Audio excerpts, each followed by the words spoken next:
السلام علیکم مرګرو. زه صوبان علي یو ځل بیا تاسو ته د صوبان فارمیسي د طرفه مخاطب یم.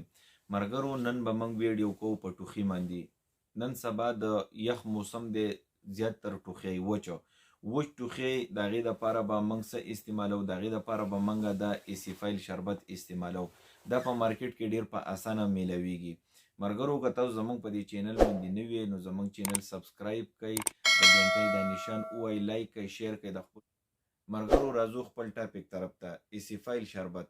ایسیفایل شربت دا د ټوخي دپاره استعمالیږي چې وچ ټوخی دا په سینه کې موږ استعمالولی شو. بل دا د ماشومانو دپاره هم موږ استعمالولی شو. د چا پریګننسي نو په پریګننسي کې هم دا موږ ورکولی شو، په هغې کې دا سیف دي. د ماشومانو دپاره به دا موږ ورکو نیمه چمچ 3 ټیمه، او د لوی دپاره به دا موږ ورکو یوه چمچ 3 ټیمه.